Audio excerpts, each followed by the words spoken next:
Hello दोस्तों, आज की बात एकदम इंटरनेशनल पॉलिटिक्स और जियोपॉलिटिक्स के डीप एनालिसिस के बारे में है। आपने रिसेंट न्यूज में जरूर देखा होगा, अमेरिका वापस आ रहा है अफगानिस्तान में और इस बार उनका टारगेट है बकराम एयरबेस। तो सवाल ये है, क्या ये सच में हो रहा है? क्या अमेरिका वाकई वापस जा रहा है वहाँ जहाँ से वो पहले निकल गया था? पर असली सवाल ये है, अमेरिका को फिर से बकराम क्यों चाहिए? और जब तालिबान ने उनके अगेंस्ट युद्ध जीता था तो क्यों तालिबान उन्हें वापस आने देगा? दोस्तों, आज हम मिलके इन सब सवालों के जवाब ढूंढने की कोशिश करेंगे। चलिए जानते हैं कि अफगानिस्तान में क्या हो रहा है और क्यों ये पूरी दुनिया में इतना बड़ा इशू बन गया है। आप सबको याद होगा 2021 में अमेरिका बिना किसी प्रॉपर अनाउंसमेंट के अफगानिस्तान से अपनी सेना हटा लिया था, साथ ही छोड़ गया था करोड़े डॉलर के मिलिट्री इक्विपमेंट, वेपन्स, गाड़ियां और उनके खुद के अफगान एलाइज को भी। तालिबान ने उस मौका का पूरा फायदा उठाया और आसानी से बकराम एयरबेस पे कब्जा कर लिया। ये इंसिडेंट सिर्फ अफगानिस्तान के लिए नहीं बल्कि दुनिया भर में अमेरिका के लिए एक बड़ा शर्मिंदगी बन गया था। अब अमेरिका में फिर से प्रेसिडेंट बन चुका है डोनाल्ड ट्रंप और अब व्हाइट हाउस की नजर फिर से बकराम पर है। लेकिन 4 साल बाद 7 अप्रैल 2025 को एक अजीबोगरीब और अनएक्सपेक्टेड चीज होती है। बकराम के आसपास के आसमान में लोग देखते हैं एक American military plane open source flight tracker के हिसाब से एक बड़ा C-17 कार्गो प्लेन बकराम में लैंड किया। ये प्लेन सिर्फ सामान नहीं बल्कि कुछ हेवी वेट ऑफिसर्स भी लेके आया था, जिसमें से एक थे CIA के डिप्टी चीफ माइकल एलिस। ये सब देख के लोग सोचने लगते हैं, क्या अमेरिका सच में अफगानिस्तान वापस आ रहा है? और अगर हाँ, तो तालिबान क्यों अलाउ कर रहा है? जहाँ से अमेरिका खुद निकल गया था, अब उसी जगह वापिस आने की जरूरत क्यों पड़ रही है? जरूर इसके पीछे कोई डीप स्ट्रेटेजी है। कई रिपोर्ट्स का कहना है कि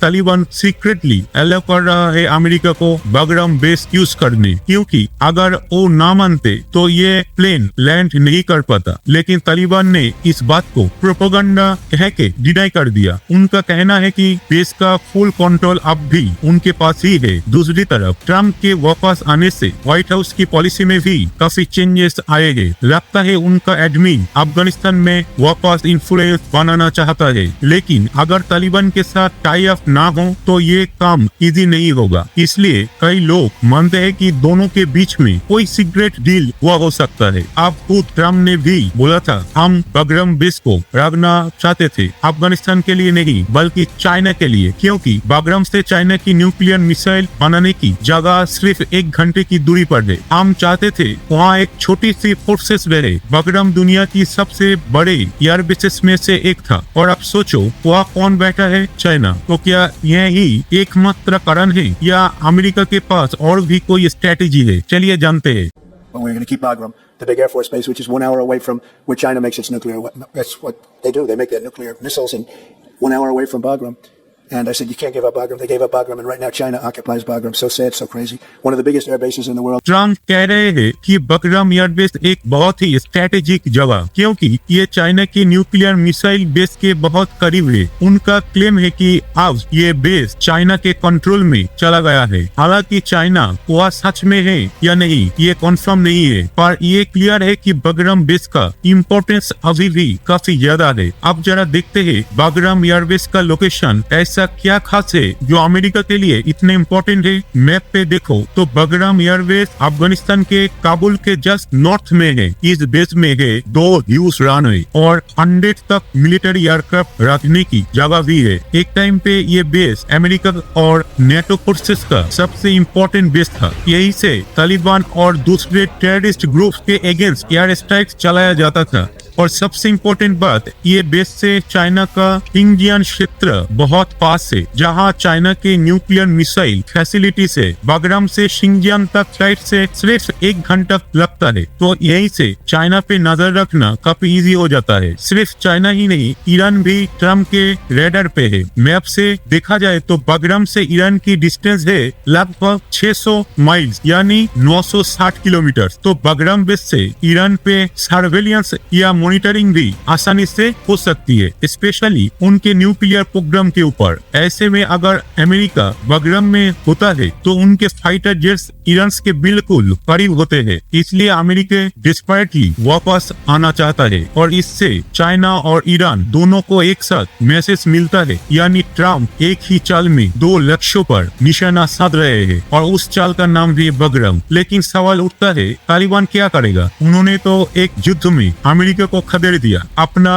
लक्ष्य अचीव भी कर लिया, तो अब क्यों वो अमेरिका को वापस आने दे रहा है? इसका हो सकता है दो मेजर कारण। फर्स्ट कारण सिक्योरिटी। आज तालिबान के सबसे बड़े दुश्मन का नाम है इस्लामिक स्टेट खुराजन। ये ग्रुप बार बार अटैक कर रहे हैं और तालिबान के लिए एक बड़ा डेंजर बन गया है। और तालिबान का दूसरा दुश्मन है पाकिस्तान। हाल ही में तालिबान और पाकिस्तानी आर्मी के बीच कई बार संघर्ष हुए हैं। इस हालत में अगर अमेरिका बगरम बेस पे वापस आए, इस्लामिक स्टेट खुरासन के खिलाफ ड्रोन स्ट्राइक कर सकेगा और सर्विलेंस भी चला सकेगा। साथ ही पाकिस्तान को भी चुप रहना पड़ेगा, तो तालिबान दोनों सिचुएशन में फायदे में रहेगा। एक, इस्लामिक स्टेट खुरासन कमजोर होगा। दो, पाकिस्तान को कंट्रोल किया जा सकेगा। दूसरा कारण है पैसा। आज के टाइम में तालिबान बहुत बड़े फाइनेंशियल क्राइसिस में है, उन्हें जरूरत है पैसे की और वो पैसा आ सकता है अमेरिका से। तो अगर तालिबान अमेरिकन को वापस आने देता है तो उसके बदले में मिल सकता है डॉलर, और ये इस हद दे उस हद ले